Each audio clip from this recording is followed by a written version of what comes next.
Hi, everyone. Good morning, good afternoon, good evening. Welcome to this G-Local webinar on what works to reduce homicides and conflict-related deaths. So what we will be doing today is presenting a synthesis of evaluations that are related to the peace pillar of the SDGs. And it's a synthesis that was commissioned by the Global SDG Synthesis Coalition in collaboration with American Institutes for Research. So we have people joining. There's not a huge number of people, but we'll go ahead. We can have an intimate webinar. That's fine. Why don't we just go ahead and get started? So Taeyong, if you could share your screen.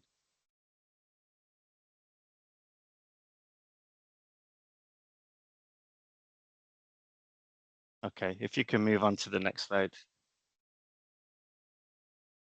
All right, so I'm just going to introduce those who will be presenting today, including myself. So I'll be the moderator today. So my name's Shiv Bakrania. I'm a senior evaluation synthesis specialist at UNDP's Independent Evaluation Office, and also heavily involved in the Global SDG Synthesis Coalition as part of the Secretariat, which is based here at UNDP IEO. So on this synthesis, I played a kind of an oversight role, working with the management group, which I'll talk a little bit about in some following slides, and with American Institutes of Research. So over to you, Andy, to introduce yourself. Sure. Hi, everyone. I am Andy Coombs. I'm a principal qualitative researcher at AIR. I led the synthesis of performance and process evaluations as part of this evidence synthesis. Thanks, Andy. Over to you, Chinmaya.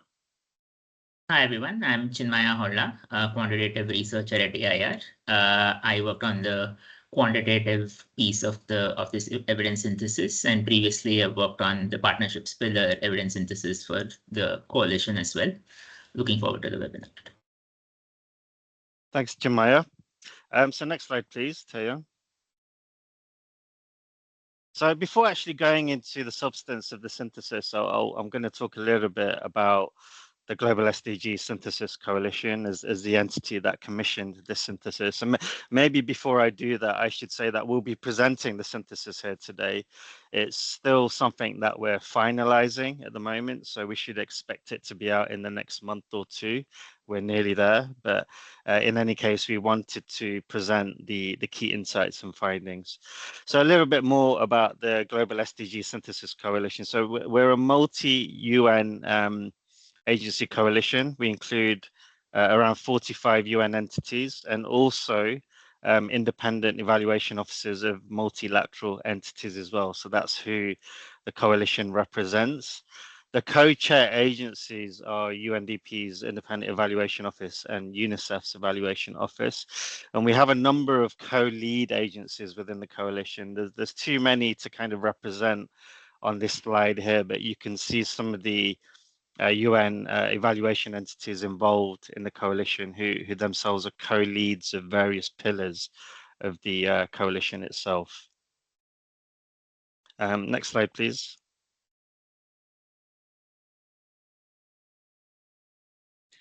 So the mission of the coalition, and some of you I can see already on the list, you're well kind of familiar with the coalition, but just bear with me. The mission is essentially about harnessing the power of evaluation and synthesis to accelerate the achievement of the 2030 agenda. So the coalition began more than 2 years ago during the COVID period. When it was very difficult for UN evaluation officers to go out and undertake evaluation missions. So there was this idea of taking advantage of the huge wealth of evaluation evidence within the UN. There are thousands and thousands of evaluations that have been produced across the UN system and included in the United Nations Evaluation Group repository. I think the latest count is over 20,000 records. So a huge wealth of evidence here that we can make use of to draw out key insights and lessons to help decision making, to help guide decision making on what we can do to accelerate progress towards the 2030 agenda. So that in a nutshell is what the coalition set out to do. Next slide, please. So the coalition is formed around the 5 SDG pillars. So the 17 SDG goals can be put into this framework of 5 pillars, and you can see them on screen now. So we have the partnership pillar, which covers SDG 17, the planet pillar, which covers SDGs 6, 12, 13, 14, and 15. The peace pillar, which is what we'll be talking about today, which is specific to SDG 16. The people pillar, which covers SDGs 1 to 5, and the prosperity pillar, which covers SDGs 7 to 11. So each of these pillars, in a way, is a mini coalition in itself. Each pillar has a management group, which is composed mainly of representatives from UN independent evaluation entities, and various other members from other UN entities, and in some cases from multilateral development banks and international financial institutions. So each of those pillars is progressing in terms of identifying priorities for what future syntheses could focus on, and to collaborate with other entities on undertaking syntheses in each of these pillars. Next slide, please. So specific to the peace pillar, I mentioned that there's a management group there, and we have a number of co-lead agencies. So we have UNODC, OIOS, PBSO, UNFPA, and UNDP. So those were the co-lead agencies driving the pillar, and we have another number of other members in there as well. And for this first synthesis that we're presenting today of the peace pillar, we acknowledge and thank support and funding from UNFPA, from Spain, and from Ireland. Next slide, please. I just wanted to say something about the approach of the coalition. So how do we undertake these syntheses? And we're very much invested in taking a mixed methods approach.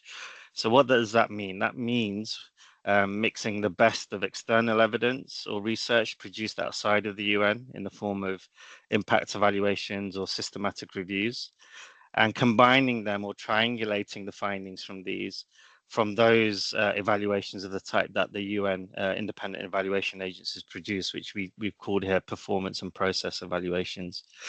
And this is a really important principle because different types of research and evaluation can help answer different types of questions. So when you look at impact evaluations, we can answer questions on the impact and effectiveness of interventions on outcomes related to SDGs. And when we look at the types of evaluations that independent evaluation offices within the UN produce, we can answer questions on how and why interventions are more or less successful. So the impact evaluations help answer questions on what works, and the performance and process evaluations help answer questions on how and why they work. We really believe that the UN evaluations have incredible value in terms of the global evidence ecosystem. They're usually qualitative or deep qualitative analyses of programs, projects. They can reveal a lot which other types of research can't, which is specific to programming and really useful for decision makers who want to know how to implement something, not just what works and what doesn't. Okay, next slide, please. So why did we undertake a synthesis on the peace pillar, and why are we trying to present this now? So at last year's UN Summit for the Future, there were discussions around this UN Pact for the Future, which was published as part of that summit. And we were undertaking this synthesis around the time. So we were trying to provide evidence-based insights to help shape some of these commitments on inclusive governance, justice, and sustaining peace. Part of those discussions at the Summit of the Future focused around this new agenda for peace. So in terms of our synthesis, we were trying to identify what works in conflict prevention, peace building, and right-based approaches across diverse contexts. We're trying to address certain evidence gaps in SDG 16. So we claim that the synthesis fills a critical gap for one of the least evaluated SDGs. So SDG 16 is one of the least evaluated SDGs. And we saw that in our initial scoping, which I'll talk about on the next slide. The synthesis reflects a kind of system-wide, a UN system-wide effort to collate evidence to help strengthen institutions, to reduce violence and to enhance resilience. And, you know, there's value in and of itself in terms of working across agencies and synthesizing findings across the evaluations produced by those agencies to support joined-up approaches. Next slide, please. And just to say that this specific synthesis doesn't focus on the whole or the entirety of SDG 16. We're focusing on specific parts of it, in particular SDG 16.1, which is a target related to violence and conflict-related deaths, and SDG 16.4, which is a target related to organized crime and illicit arms and financial flows. So why did we choose this particular focus? The management group undertook an initial scoping exercise. So what we did is we looked at the availability of evaluations across the UN system and external research. And we saw that targets 16.1 and 16.4 had a relatively greater volume of relevant evaluations, okay, relative to other targets. So this meant that there was a body of evidence there that we could readily synthesize. So that was one of the factors. The other factors were guided by consultations with partner UN agencies and those in the management group. And we also had a technical advisory panel made up of practitioners, academics. So we put all of this together, the availability of evidence, we looked at progress against targets, we looked at some of the key frameworks being discussed within the UN. So I already mentioned the Pact for the Future and the new Agenda for Peace. We did some consultations and we landed on this final scope, which focused around 16.1 and 16.4. Just as the initial and the first synthesis of the peace pillar. So the plan is going forward, there will be other syntheses that will speak to other priorities identified by the management group. Okay, next slide, please. And at this stage, I'll hand over to Andy, who's going to talk a bit more about the substance of the synthesis and the key findings. So over to you, Andy. Sure, thanks, Shiv. So just to start out with the motivation, I think Shiv has covered it quite a bit in what he said already, and everyone is intimately familiar with this. But conflicts jeopardize progress towards achieving the SDGs, particularly the goals under the peace pillar. And there has been a sharp increase in armed conflicts in recent years. And as Shiv just said, there are significant knowledge gaps regarding what initiatives are most effective in reducing homicides and conflict-related deaths.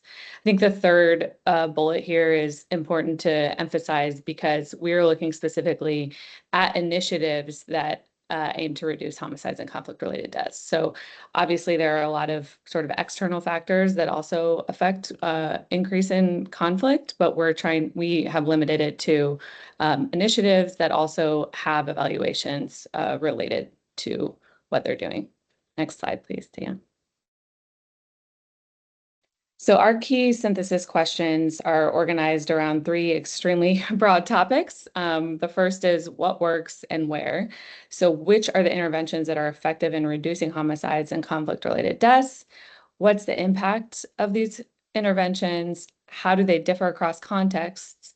So the context being low and middle income countries, acute versus protracted crises, and non-crisis, low and middle income country context. So what works and where? As Shiv said, our impact evaluation synthesis is primarily focused on this question. Number two, how or why does it work? So why are these interventions to reduce conflict-related deaths and homicides effective, or why are they not effective? How do these interventions achieve their objectives or not? And how do the contextual implementation and design factors influence the effectiveness of these interventions?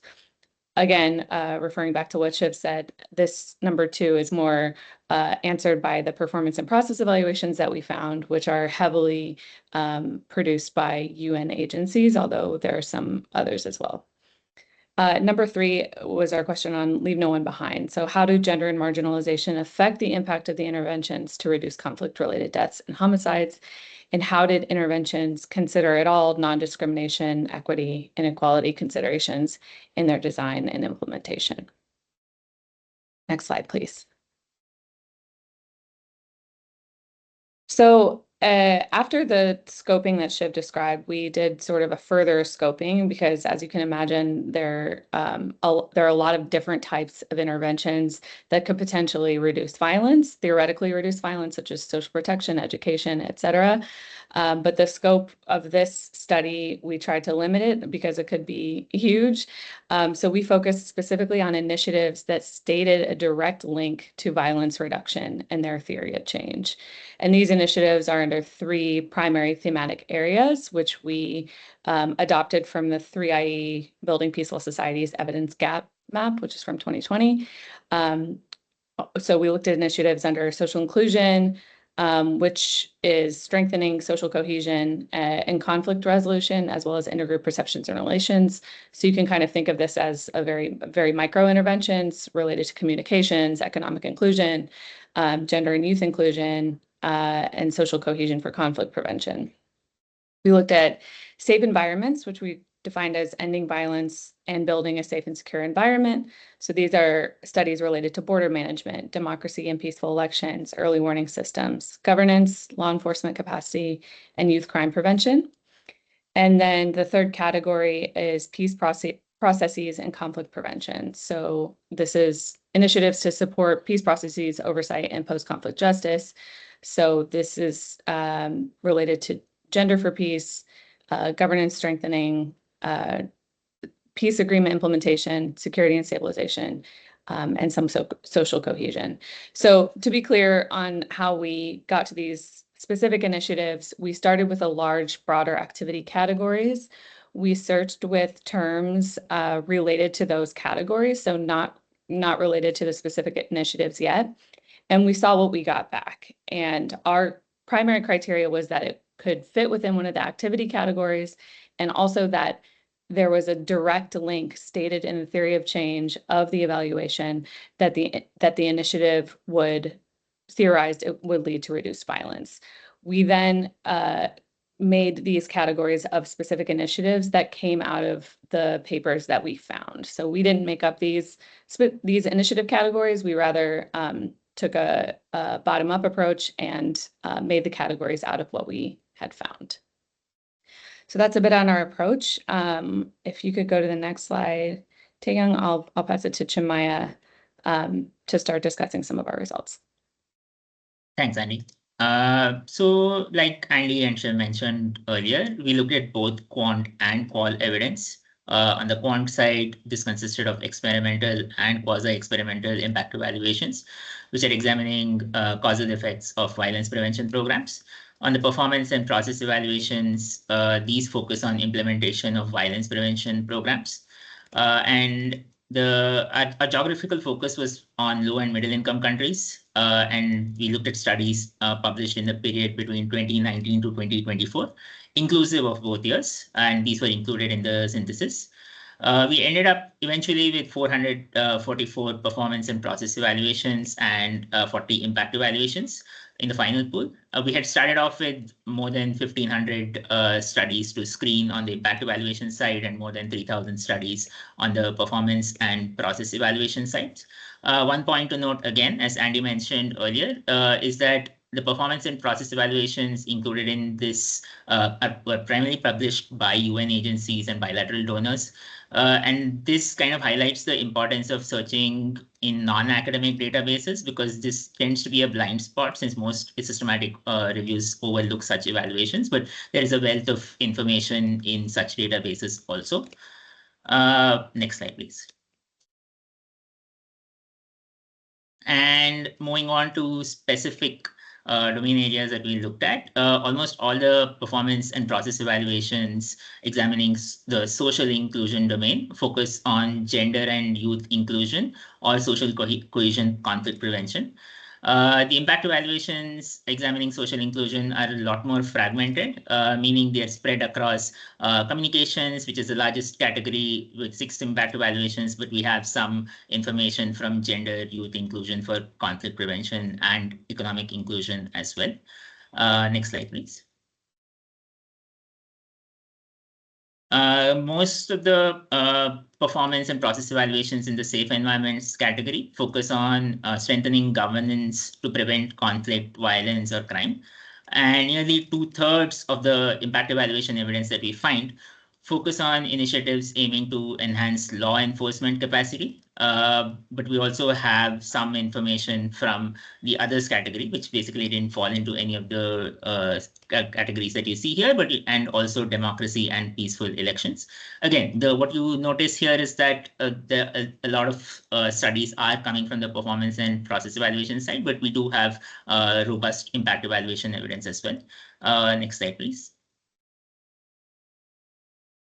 And moving on to the peace processes and conflict prevention evidence, almost all performance and process evaluations in this domain focus on governance strengthening to respond to conflict.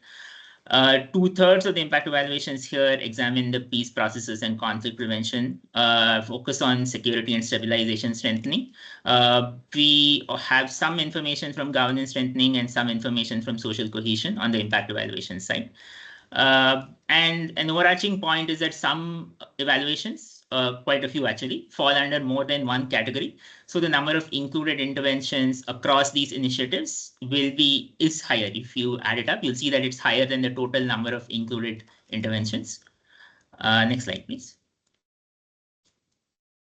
Okay, coming to what works, which is the meat of what we find through the evidence synthesis. We see that media and communication initiatives appear quite effective in promoting positive attitudes towards peace, and these can reduce violence. And an additional nuance here is that they can reduce violence, especially under more favorable economic conditions. We find evidence from 3 experimental and quasi-experimental evaluation, which indicate that while media and communication initiatives sometimes only change attitudes, radio campaigns to stimulate defection from rebel groups in one particular case during acute crisis also reduce violence. And just to note that radio campaigns are particularly effective in reducing violence when former combatants have other economic opportunities, which goes back to the point about how economic, when there are better economic opportunities, other interventions targeted towards violence reduction tend to have more of an effect.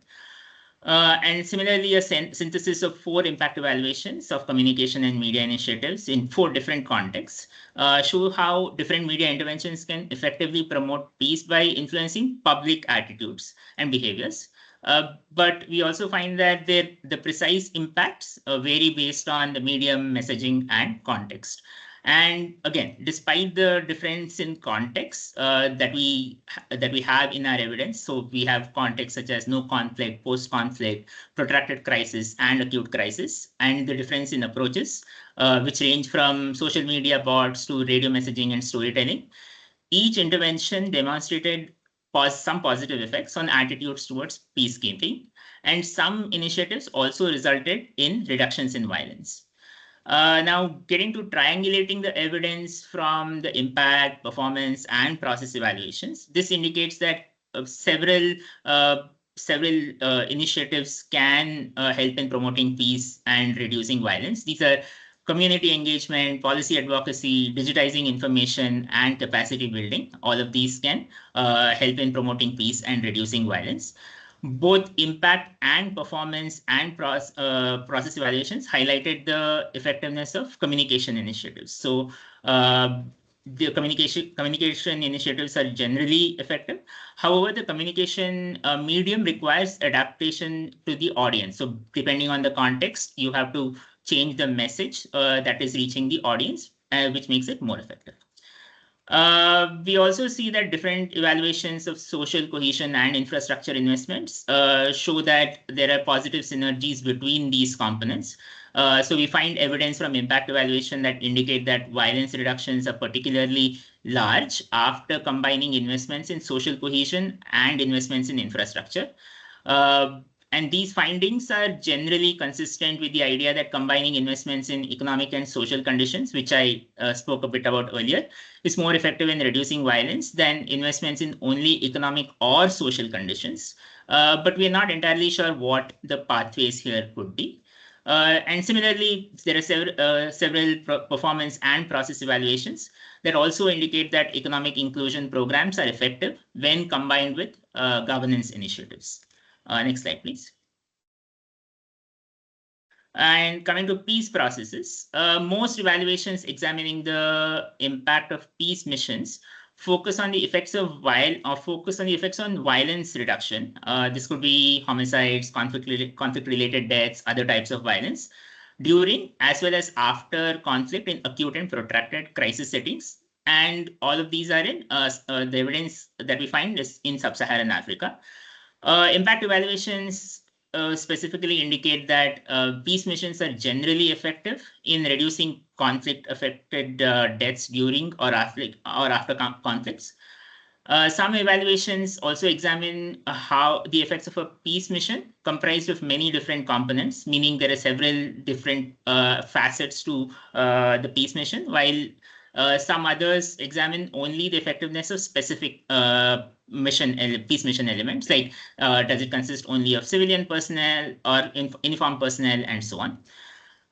Most evaluations, however, suggest that peace missions can reduce violence, as I mentioned, especially at the national level. While UN peacekeeping missions seem effective in enhancing civilian protection against rebel abuse, they also seem to face more challenges in protecting civilians from government forces. So there is this one evaluation that suggests that UN peacekeeping missions are more effective in protecting civilian abuse from 2020. And this is possibly because of host country consent that enables the establishment of mission and missions political mandate, whereas the non-UN peacekeeping missions are potentially less prone to having to build consensus and are able to have more of a scope in their activities, which could potentially explain this, but we don't know the exact pathway that for this finding. And again, like I said, by contrast, non-US peacekeeping missions tend to have larger effects on violence from government forces than on violence from rebel forces. This is from an impact evaluation paper in 2022. And while most evaluations examining the macro level mechanisms demonstrate reductions in violence in this domain because of nationwide implementation, evaluations assessing effects through local level mechanisms show smaller or no effects on violence reduction. And this could be because peace missions only focus on small areas of the country. For example, an evaluation of a local level peace mission in Liberia does not find effects on local security measured in terms of physical victimization. Again, depends on what the construct we are measuring is, but in terms of physical victimization, we find no effects in Liberia. And the other constructs that they measured where there were no effects were fear of victimization and migration patterns. Next slide, please. And moving on to safe environments.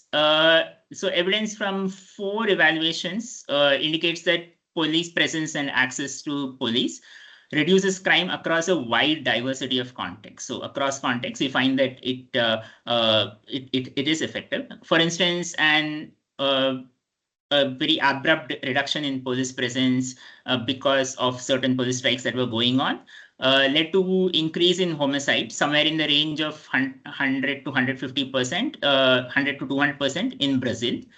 And we also find that several performance and process evaluations suggest that initiatives aiming to improve basic skills of the policing force using short-term practical trainings were perceived to have enhanced local and national law enforcement capacity. These trainings could be covering skills such as logistics management, weapon and storage management, crowd management, use of force, and so on. Governments in LMICs typically quite often deploy military personnel for domestic policing operations. However, one evaluation that we found of military policing in Colombia showed that the initiative did not reduce crime, and it also likely led to human rights abuses by police officers, potentially more than military officers even. And we also find that military policing may have led to an increase in crime after the intervention was complete. That is, once the military withdrew, there was a spike in crime as well. But the synthesis of both impact evaluations and performance and process evaluations shows that community policing, which is used to address human rights abuses by military personnel, has mixed effectiveness. Somewhat in contrast, whether through community policing or efforts to enhance trust in police, community engagement was perceived as highly effective strategy to improve law enforcement capacity, which is what we find through performance and process evaluation. So while impact evaluations show mixed evidence, we find that community policing is somewhat a lot more effective through the literature in performance and process evaluations.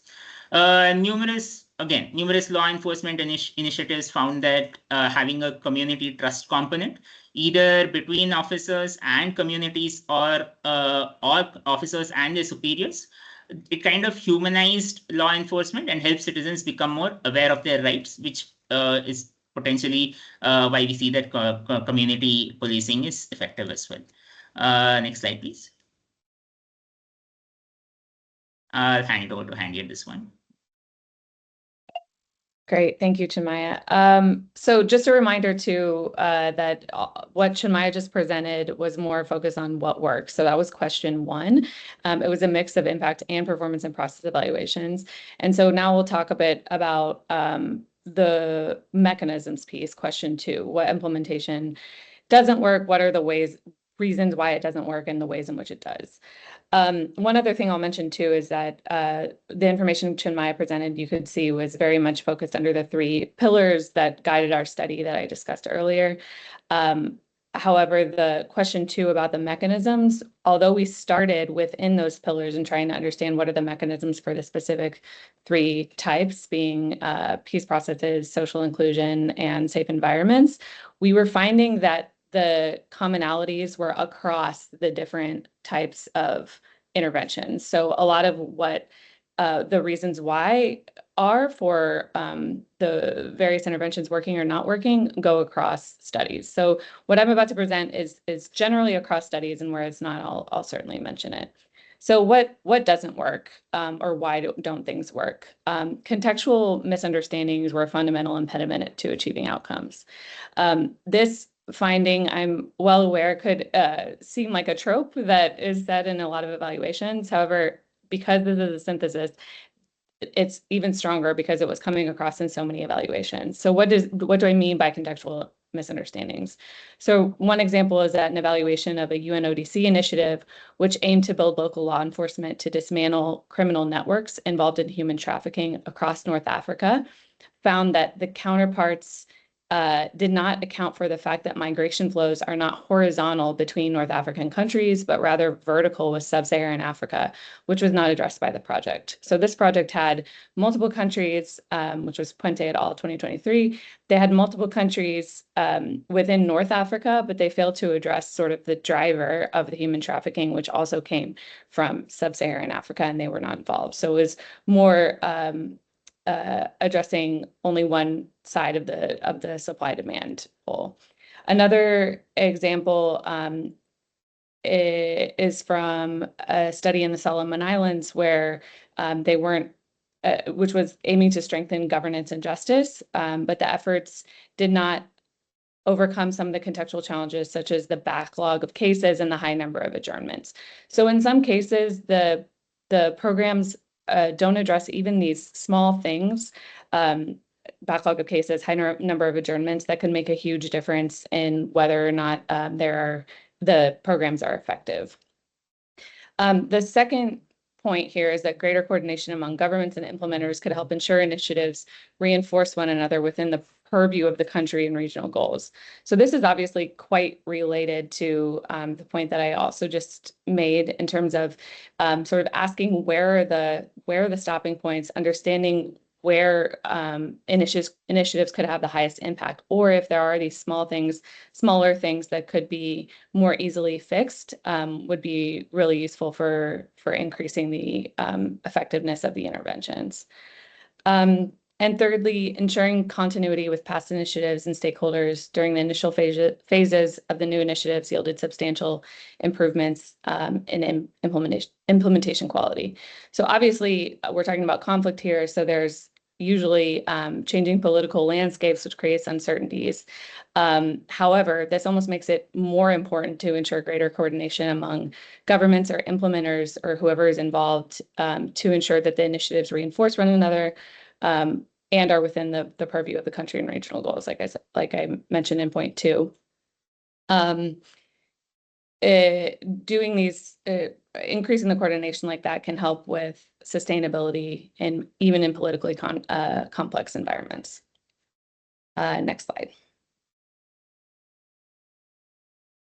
How and why do certain programs work? So again, these findings are all interrelated, and they relate to community level partnership and contextual importance as well.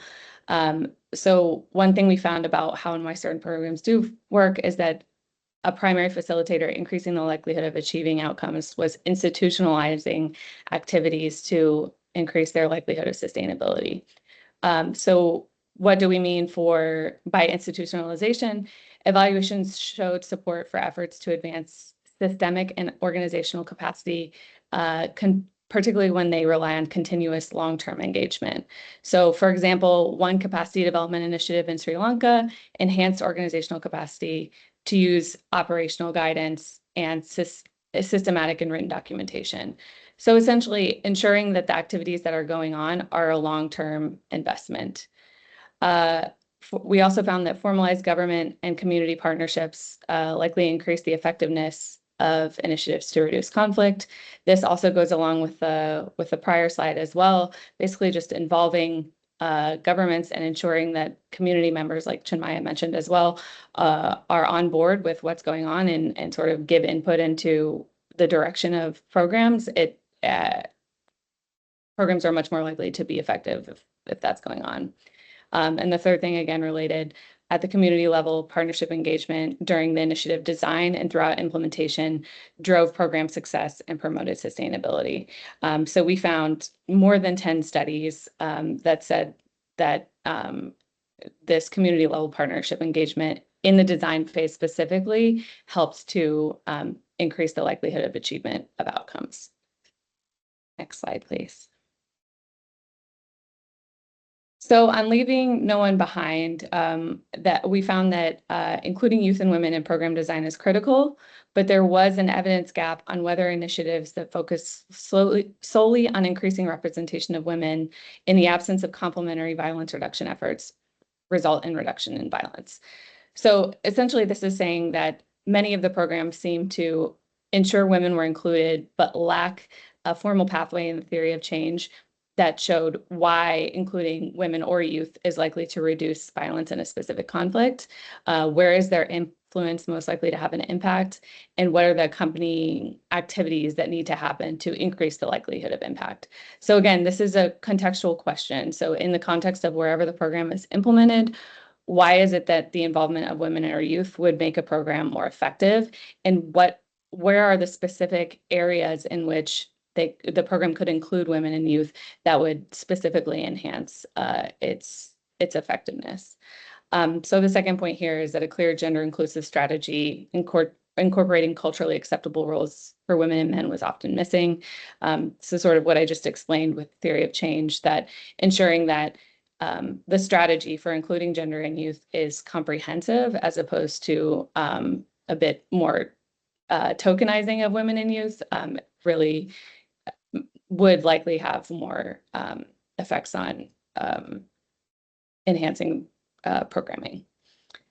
There was one other finding here too that I'll mention, which was that many evaluations, at least 10, emphasize the difficulties in addressing overlapping vulnerabilities across gender, ethnicity, disability, and also regional disparities. So although implementers were quite aware of the need to address overlapping vulnerabilities, there were difficulties in how to do so and ensuring that all of the vulnerabilities were represented. Next slide, please. So this, just to mention as well, these were sort of high-level findings of our entire evaluation. So hopefully everyone can read the whole thing when it comes out in a month or two. We found the following areas for future research, evaluation, and syntheses. So first, impact evaluations could have a more explicit focus on measuring conflict-related deaths. I think Chinmaya explained this. It was a bit difficult to measure explicit outcomes on what we were looking at, which was conflict-related deaths. Obviously, there's some obvious challenges for how to design a study that measures conflict-related deaths, but it was certainly a gap in the impact evaluations we looked at. Performance and process evaluations would likely generate more important and credible lessons if they focused on how specific implementation components are linked to violence outcomes. So I mentioned this already in the results, just ensuring that the theory of change really looks at the different components of every of the program and how those different components specifically lead to violence outcomes. This is pretty evident in the gender and leaving no one behind finding that I just mentioned. Performance and process evaluations could generate more valuable lessons if they focused on outcome measurement. So in addition to ensuring that there's a clearer pathway from the specific implementation components to the outcomes, performance and process evaluations did not look so much at outcomes, and they were more focused on outputs, so whether the activities happened. But again, a focus on outcome measurement would reinforce the looking at the theory of change, looking at the activities and how they lead to, for example, higher employment or other outcomes that would then lead to impacts of reduced violence. And finally, mixed methods evidence could provide more in-depth lessons on what works, why, and how in reducing violence. So Chinmaya did speak a bit about our mixed methods findings in terms of what works. I think in what Chinmaya said, it sounded like it was more, we found more mixed method studies than we actually did, but there were very few studies that reinforced each other on what works, why, and how in reducing violence. So the performance and process evaluations and the impact evaluations were actually quite separate. So a huge gap that hopefully can be addressed is having those studies that are mixed methods in and of themselves, or at least that address similar topics. Next slide, please. I think that's all. Shiv? Yeah, I believe that's me. So yeah, thank you, Andy and Chinmaya, for presenting those insights and lessons from the synthesis. So, as you can see, it was a pretty big effort. And there are already resources available on the Global SDG Synthesis Coalition website. As we mentioned, we're still finalizing the actual full synthesis report.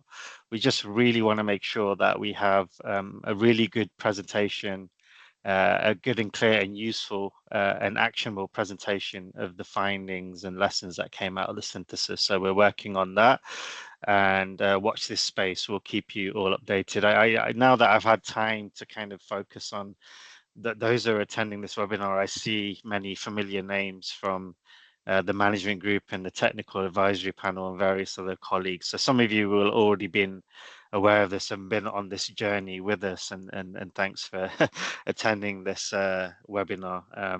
We'll keep you updated on the final synthesis. In the meantime, we do have, like I said, various resources available on the Global SDG Synthesis Coalition website. So perhaps Taeyong can actually post the links in the chat as well. But if you go through today, you'll find the initial inception report.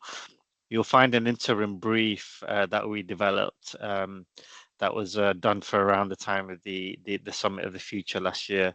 And you'll also find two really useful evidence gap maps. So, if you're not familiar with these evidence gap maps, they're visual representations of the evidence included in the synthesis. So it gives you an idea of the kind of spread of evidence across the different topics, themes, and interventions covered in the synthesis. And there's one that includes the impact evaluations, and there's another one that includes the performance and process evaluations. So you have the link there on the screen to the overall Peace Pillar webpage. Taeyong, next slide, please. If you can quickly get your phones out, you can access the evidence gap map here because we have a QR code. But if you don't have a chance to do that, we'll post the link in the chat and you can access that through the main Peacebiller webpage as well. So this is a link to the evidence gap map on impact evaluations. Next slide, please, Taeyong. And this is the one to the performance and process evaluation. So maybe I'll just leave that up for a second in case anyone is really, really keen right now to see the evidence gap map.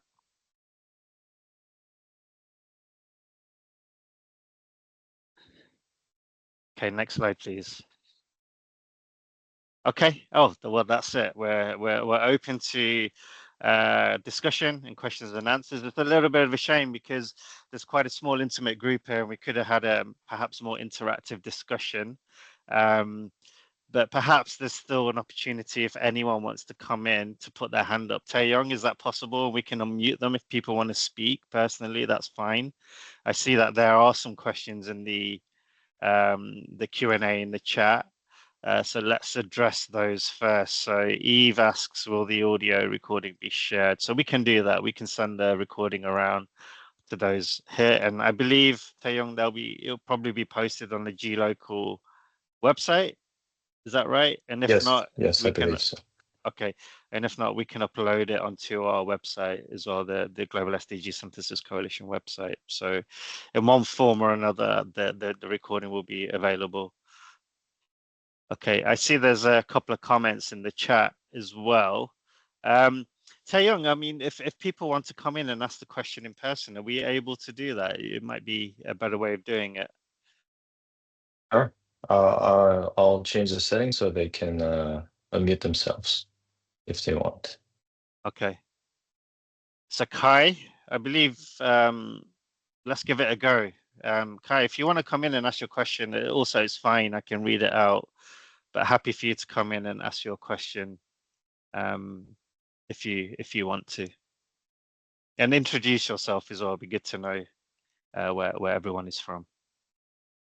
Hi, thank you very much. I am not sure how well you can hear me. I'm currently traveling back from an event, so it could be a bit noisy. First, I wanted to say thank you very much to everyone for the presentation. My name is Kai Brand Jacobson. I work with the Independent Evaluation Department of Norwegian Development Cooperation since last November. But for the 25 years before that, was working in peace building and peace support processes in a wide range of contexts and evaluation. And I actually, by the end of the presentation, had two questions.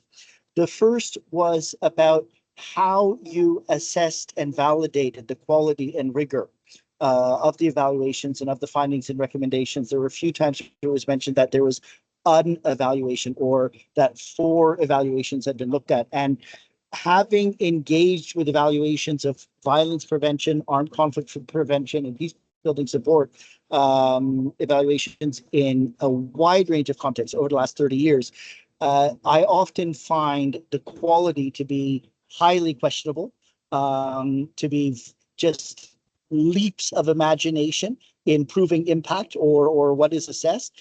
And there is often a challenge that many of those involved in evaluation of initiatives in the field have absolutely no background in the field. So their ability to actually have a grounded understanding of what initiatives, under what context and conditions, and with what type of preparation, support, or other factors actually achieve degrees of impact is very questionable. So that was the first.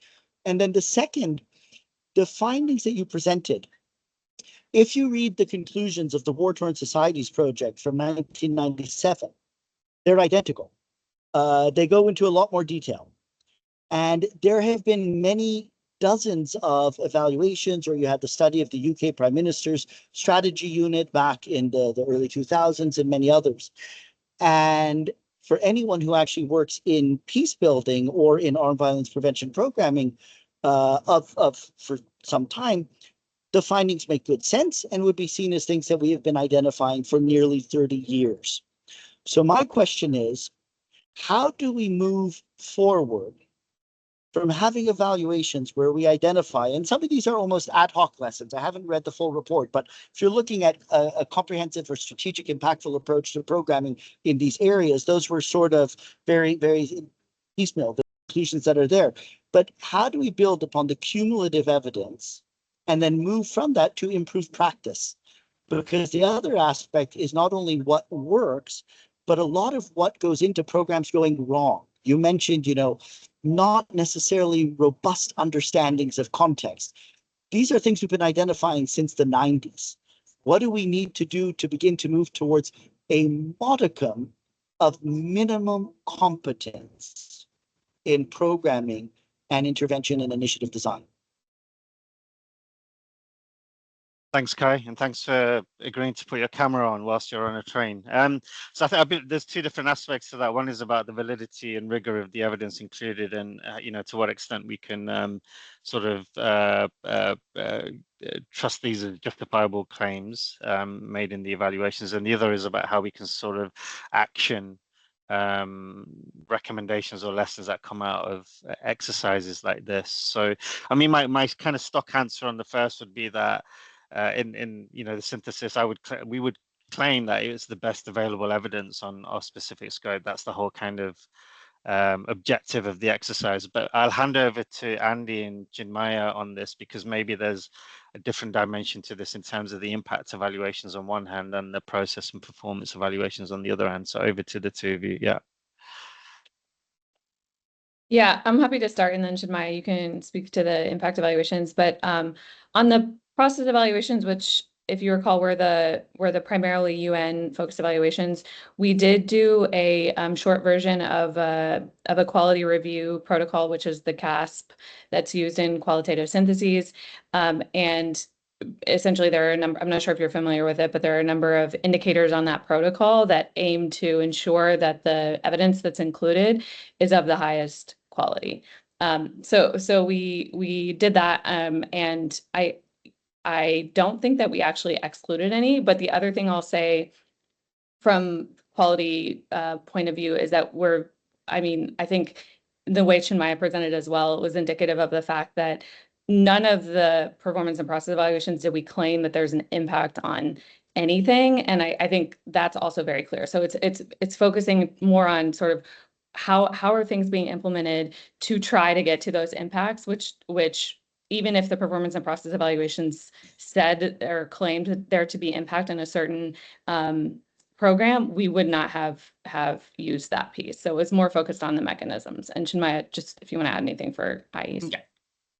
So on impact evaluations, we do risk of bias assessments, but then your point is very valid, Kai, in that, like I said, we started off with about 1,500 studies, right? And even after filtering down to a much smaller set, even within that, we see that the outcomes are not necessarily measured in a way that we want them to be, and the intervention is not described well enough, because we're doing a risk of bias from a selection bias perspective as well as a performance bias perspective. Performance bias perspective meaning how well was the intervention implemented and whatnot. And we see that there is the papers don't necessarily go into a lot of detail on how the interventions were implemented, which is, I mean, I get it. Like, in the sense, you're publishing. It's hard to.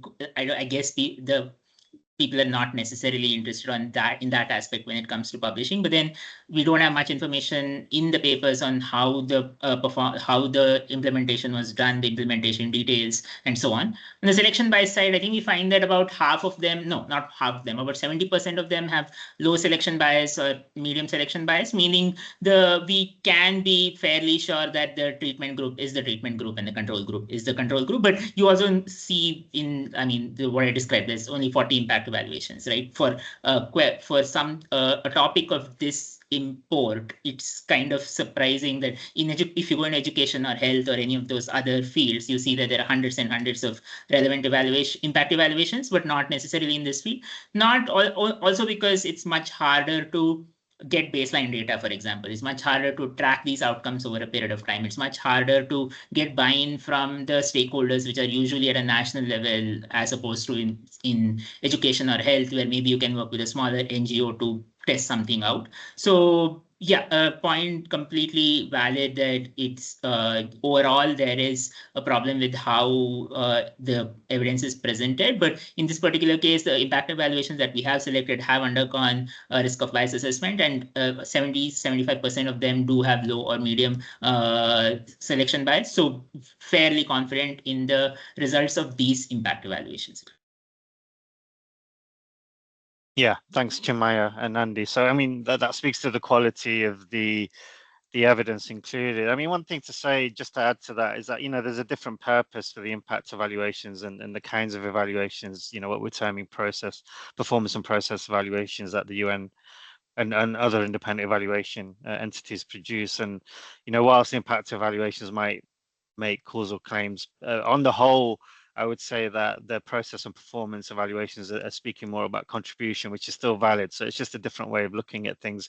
In terms of the aspect of your question, Kai, on how do we sort of action these insights? Well, I mean, I think that's the key kind of question for the evidence community, right? How do we work with policymakers and decision makers to take this evidence? There's one side of it in terms of our side, and making sure that whatever we produce is actionable and not generic. And we're still sort of fine tuning that, certainly at the SDG Synthesis Coalition. And the other part of it is, how do we work with different, say layers of the system? So within the UN, how are we working with different layers of the decision-making system to sort of share capacity so they can actually use evidence? There's a lot of work being done on that right now. You may have heard of the broader Evidence Synthesis Infrastructure Collaborative. The coalition is a key kind of component of that. And I'm hoping that it will be a real sort of change moment where we can put into place structures, including for us at the coalition and working with other UN evaluation entities, about how we work on the demand side aspects. So yeah, watch this space. There's a lot of work to be done on that, but we're doing it, and at least conceptualizing that. Okay, I'm going to move on to some other questions. So we have a question from Francesca Bonino from WFP, who can't turn on a microphone. Hi, Francesca. Good to see you here.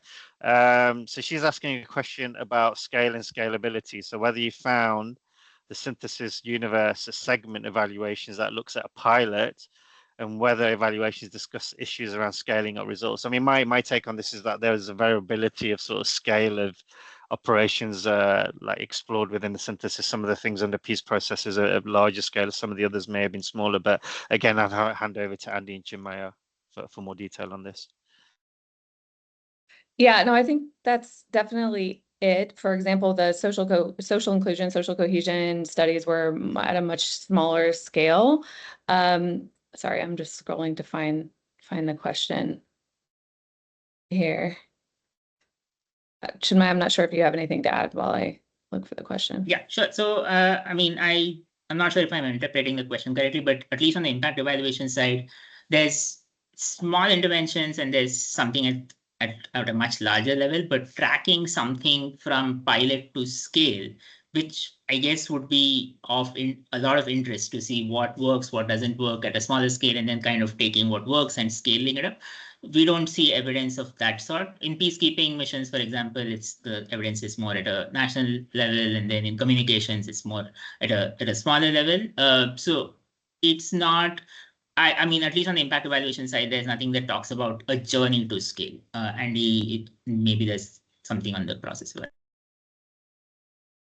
No, not so much. And like it seems like something that I think one of our findings is also related to the need to outline sort of long-term sustainability, and obviously that includes scale. And I think also around how we get, people to implement these findings that have been around from the 90s. I think part of it that is also just like a long-term vision of what's about to happen. So that's obviously very difficult, especially in conflict situations. But sort of like taking that upfront vision of what might work and why, and really focusing on that theory of change for the context is only going to make it easier to scale later. But people aren't discussing that now. Okay, thanks, Chinmaya and Andy. So hopefully that answers your question, Francesca. We have another one from Rachel from Ireland. So your question, which is a valid question because you're one of the donors of the synthesis, Rachel. Good to see you here today.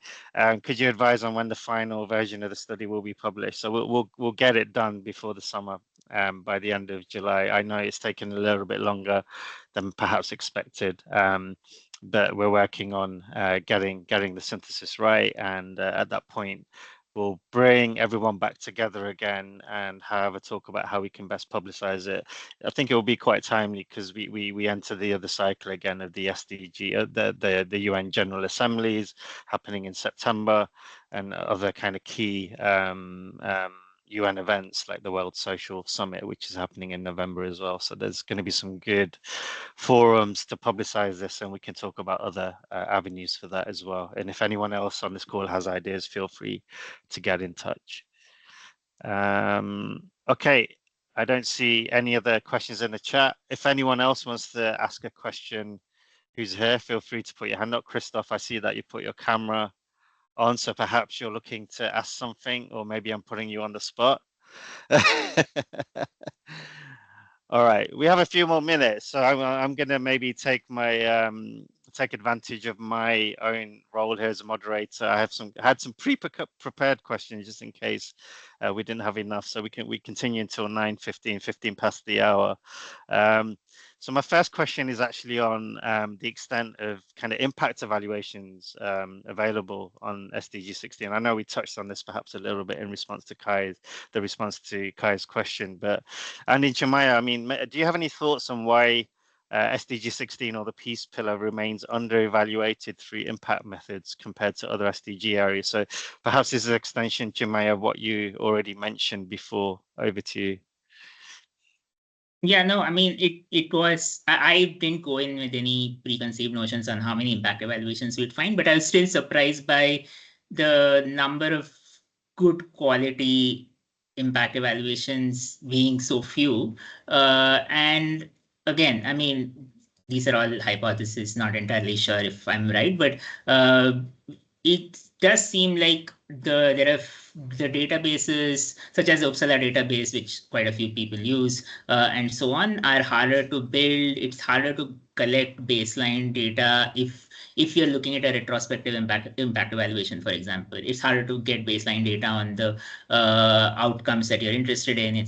And then a lot of the times people, it also seems like evaluations focus more on the intermediate outcomes, such as, say, trust or reduced propensity to violence and so on. And different researchers seem to measure this differently, which also in the larger scheme of things leads to less robust interpretations through meta-analysis, for example. Is again something that was interesting coming into this. And again, yeah, a lot of the interventions do seem to happen at the national level. Getting buy-in is difficult.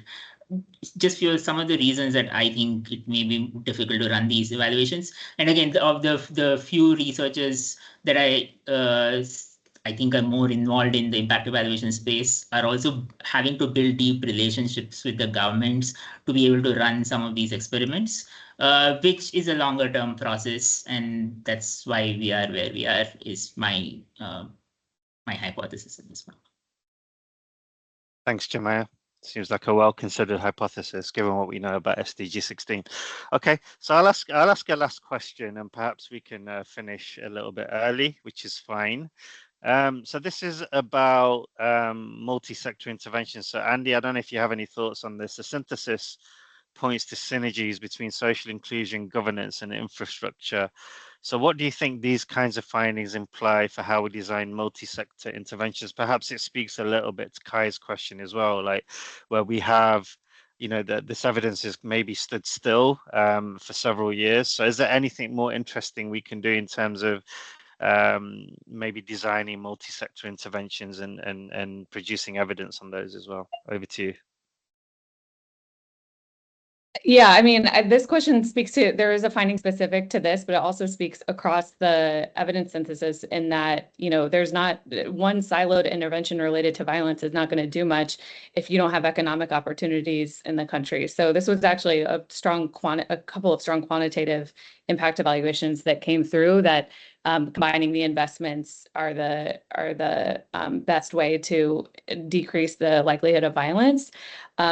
It's more effective to try to invest in economic and social conditions, but the pathways remain uncertain. I think it just speaks to the ability to sort of take a more cohesive approach, again, across time with sustainability in mind. Because, I mean, I think it's hard because a lot of these interventions are patchwork for obvious reasons because it's a conflict context, but conflict doesn't come out of nowhere. So I think that, and Chinmaya, please jump in as well if you have other thoughts based on the quantitative studies, but the sort of multi-pronged approach that addresses, again, sort of what people are saying are the key problems in whatever society we're talking about is sort of the best way to go about it.